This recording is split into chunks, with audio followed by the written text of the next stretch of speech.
Public speaking के practice से आपका कॉन्फिडेंस भी बढ़ेगा। हम सभी को कभी ना कभी ऑडियंस के सामने तो बोलना ही पड़ता है, भले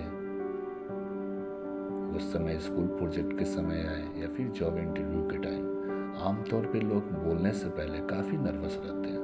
अगर आप भी नर्वस होते हैं तो आपको पता होना चाहिए कि ये नॉर्मल है। नर्वस होने के कोई मतलब नहीं होता कि आपको पब्लिक स्पीकिंग छोड़ देनी चाहिए। हमें लगातार अपनी पब्लिक स्पीकिंग को और बेहतर करने के लिए काम करना चाहिए। अगर आपको अच्छा पब्लिक स्पीकर बनना है तो फिर आपको अच्छा कंटेंट बनाने के ऊपर भी काम करना चाहिए।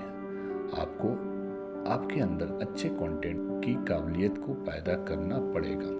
आपको यह पता होना चाहिए एक अच्छी स्पीच की मतलब क्या होता है। अच्छी स्पीच फैक्ट से नहीं होती। अच्छी स्पीच के लिए आपको आई कंटेंट भी बनाकर रखना पड़ता है।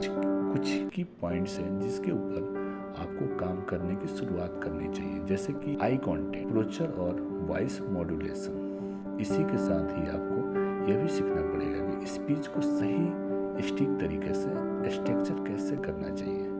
इस चैप्टर के माध्यम से बताते हैं कि पब्लिक स्पीकिंग के प्रैक्टिस से आपका कॉन्फिडेंस भी बहुत बेहतर होता है, लेकिन अपने कॉन्फिडेंस को बेहतर करने के लिए आपको फीडबैक का महत्व देना पड़ेगा।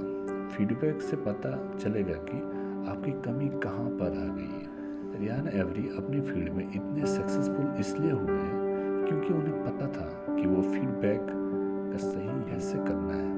वो हमेशा अपनी फीडबैक को पर्सनली लिया कर। सबसे पहले जब उन्होंने स्पीच दी थी तो उन्होंने एक शब्द का इस्तेमाल बार बार किया था। इस चीज़ का पता उन्होंने अपने फीडबैक से चला था कि खामी कहाँ पता चलते। उन्होंने इसके ऊपर काम किया और इस खामी को दूर भी किया। इसलिए इस चैप्टर के माध्यम से आपको बताना चाहते हैं कि अगर आपको बेहतरीन पब्लिक स्पीकर बनना है तो फिर आपको फीडबैक को बहुत सीरियसली लेना पड़ेगा।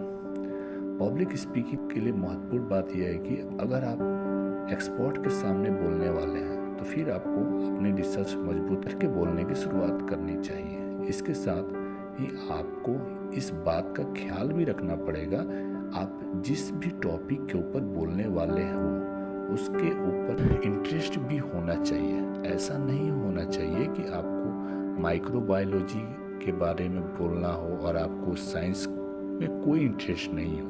अगर ऐसा होगा तो आप कभी भी फ्लो में नहीं बोल पाएंगे। एग्जाम्पल के लिए आप नेल्सन मंडेला की स्पीच को सुन सकते हैं।